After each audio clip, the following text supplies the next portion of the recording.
बिस्मिल्लाहिर्रहमानिर्रहीम अस्सलाम वालेकुम स्टूडेंट्स। ओके, सो आज सेकंड ईयर का चैप्टर नंबर 4 नर्वस सिस्टम का लेक्चर नंबर 2 है, जिसमें हम स्ट्रक्चर ऑफ न्यूरॉन्स को सीखेंगे। लेक्चर स्टार्ट करने से पहले अगर आप चैनल पर न्यू है so please do subscribe, like and share with your followers.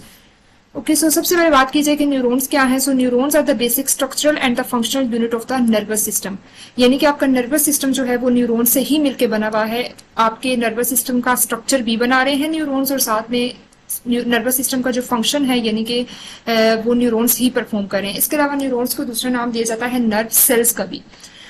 इसके अलावा बात की जाए कि इनका फंक्शन क्या है। सो बेसिकली जैसे हमने पिछले लेक्चर में बात की थी कि एक एग्जांपल के थ्रू कि आप फॉर एग्जांपल किसी गर्म चीज को हाथ लगाते हैं, देन आपकी बॉडी क्या करती है, उसके अगेंस्ट रिस्पॉन्स करती है, यानी कि आप फौरन से हाथ पीछे कर देते हैं। सो बेसिकली वो आपकी बॉडी उस चीज को, यानी कि आपकी न्यूरॉन्स, सेंसरी न्यूरॉन्स जो कि आपके स्किन में प्रेजेंट होती है, हाथ में प्रेजेंट है, उन्होंने उस चीज को सेंस किया, ठीक है। देन न्यूरॉन्स के थ्रू आपका मैसेज जो है वो आपके ब्रेन की तरफ गया, देन अगेन ब्रेन ने रिस्पॉन्स जनरेट किया और वो न्यूरॉन्स के थ्रू ही आपके मसल्स की तरफ आया, एंड देन आपने अपना हाथ पीछे कर लिया, ठीक है। सो बेसिकली ये आपकी नर्व इंपल्स को जनरेट करती है और किसी भी स्टिमुलस के अगेंस्ट जो है वो रिस्पॉन्सेज जनरेट करती है, ठीक है। सो कहते हैं they are the responsible for the electrical signal. Electrical signal यहाँ पे मैसेज को ही बोला जा रहा है, यानी कि आपकी बॉडी स्टिमुलस के अगेंस्ट जो भी मैसेज उसको दिया जाएगा तो वो न्यूरॉन्स के थ्रू ही जाएगा, यानी कि इन the form of electrical signal जाएगा आपके ब्रेन की तरफ। सो कहते हैं that communicate the information about the sensation, ठीक है, यानी कि जो भी आपने मैसेज सेंस किया तो वो आपके ब्रेन की तरफ in the form of electrical signal जाता है, and that produces the movement in response to those stimuli. Then आपका ब्रेन क्या करता है, उसके अगेंस्ट कोई ना कोई रिस्पॉन्स जनरेट करता है, ठीक है। एंड देन वो रिस्पॉन्स आपका जो है वो आपके न्यूरॉन्स के थ्रू ही आपके मसल्स की तरफ आता है, ठीक है। उसके अलावा along with inducing thought processes with in the brain, इसके अलावा आपके ब्रेन के अंदर जो भी थॉट्स वगैरह आती हैं तो वो भी बेसिकली आपका नर्वस सिस्टम ही के जरिए आ रही होती है। इसके अलावा कहते हैं कि an important part of the function of the neuron is in their structure और द शेप। आज हम स्ट्रक्चर की बात करेंगे, फंक्शन को नेक्स्ट लेक्चर में हम डिटेल से देखेंगे। ओके, सो नेक्स्ट न्यूरॉन का स्ट्रक्चर देख लेते हैं। सो बेसिकली न्यूरॉन्स के स्ट्रक्चर को 4 पार्ट्स में डिवाइड किया गया है। नंबर 1 है डेंड्राइट्स, नंबर 2 है सेल बॉडी, नंबर 3 है axon, and last one is the axon terminals. One by one देखते हैं। सबसे पहले बात करते हैं सेल बॉडी की।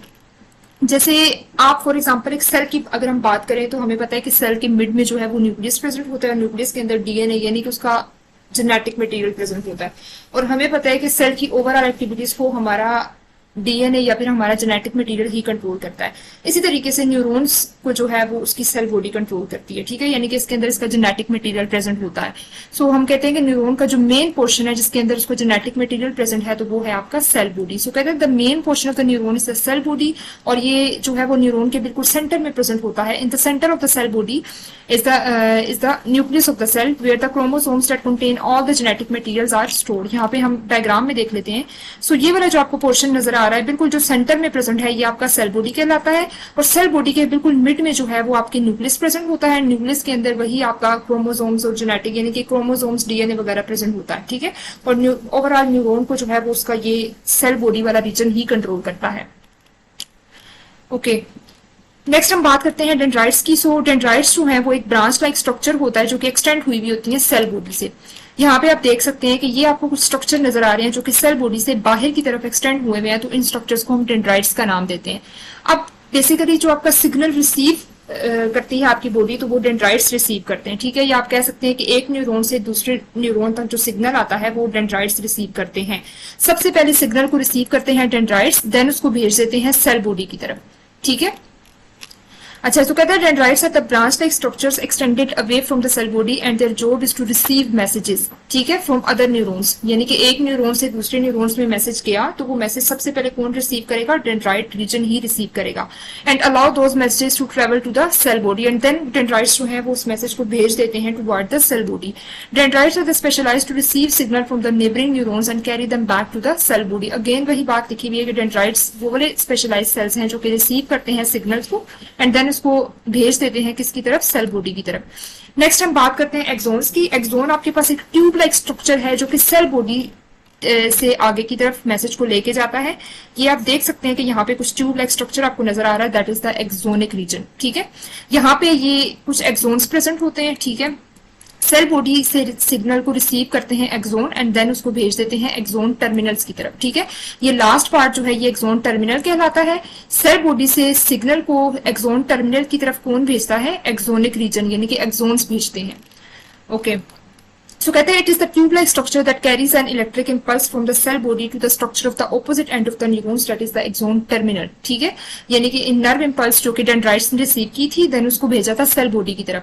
अब सेल बॉडी से नर्व इंपल्स ने जाना है एक्सोन टर्मिनल की तरफ, तो वो कौन लेके जाएगा? एक्सोन्स लेके जाएंगे। ठीक है, फिर एक्सोन टर्मिनल से जो है वो आपकी इंपल्स जो है वो दूसरी न्यूरॉन्स की तरफ जो है वो ट्रैवल करती है, यानी कि एक न्यूरॉन दूसरे न्यूरॉन्स को उसको भेज देता है।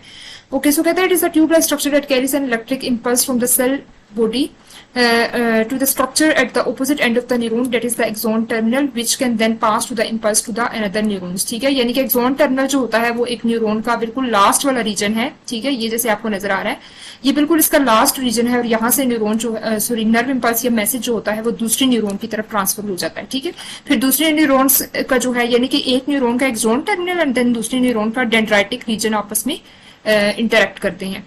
ठीक है, ये आपके पास डेंड्राइट रीजन है। ठीक है, ये सेल बॉडी है, ये आपके पास एक्सोन है एंड देन एक्सोन टर्मिनल। ठीक है, उसके बाद अगेन एक नई न्यूरॉन शुरू होती है, यानी कि एक एक्सोन टर्मिनल और दूसरे न्यूरॉन का डेंड्राइट रीजन होता है।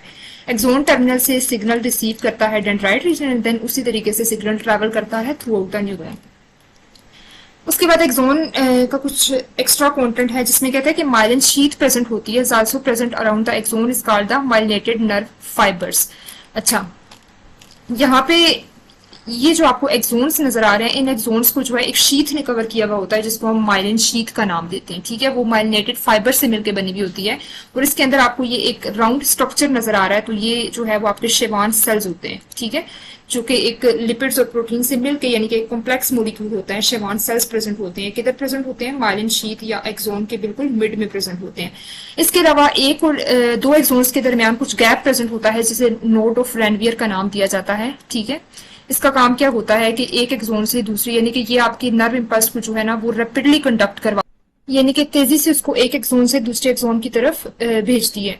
इसका मैकेनिज्म हम डिटेल से भी देखेंगे, वो हम देखेंगे फंक्शन ऑफ न्यूरॉन्स में। ठीक है, ओके, सो यही बातें यहीं पे लिखी हुई हैं। सो कहता है कि the myelin sheath further consist of the protein lipid complex जो कि मिड में प्रेजेंट था और उसको हम नाम देते हैं शेवॉन सेल्स का। इसके अलावा कहते हैं कि कुछ गैप प्रेजेंट होता है दो एक्सोन सेगमेंट्स के दरमियान और उस गैप को हम नोड ऑफ रेनवियर का नाम देते हैं, where the signal get recharged. उसके बाद एंड रीजन आपका होता है एक्सोन टर्मिनल। सो कहता है axon terminal is a very end of the branch of the nerve axon. Axon terminal is the last step for the relay of the information inside the neuron, यानी कि एक neuron के अंदर जो information बिल्कुल last जहां पे रुकती है वो आपका एक्सोन टर्मिनल होता है। देन एक्सोन टर्मिनल से यानी कि ये वाला रीजन जो होता है वो बिल्कुल लास्ट पार्ट होता है जहां पे आपकी इन्फॉर्मेशन या नर्व इंपल्स जो है वो रुकती है। ठीक है, उसके बाद ये जो है इस न्यूरॉन से निकल जाती है एंड देन अगली न्यूरॉन इसको जो है वो रिसीव करती है एंड देन उसी तरीके से जो है वो अगले न्यूरॉन में जो है वो इंपल्स जो है वो ट्रैवल करती है और इसी तरह न्यूरॉन टू न्यूरॉन जो है वो इंपल्स ट्रैवल करती है और आपकी बॉडी जो है वो किसी भी स्टिमुलस के अगेंस्ट जो है वो रिस्पॉन्स शो करती है। ओके, सो उम्मीद करती हूँ कि आज का लेक्चर आपके लिए हेल्पफुल रहेगा। इंशाल्लाह नेक्स्ट वीडियो लेक्चर के अंदर हम फंक्शन और टाइप्स ऑफ न्यूरॉन्स को डिटेल से देखेंगे।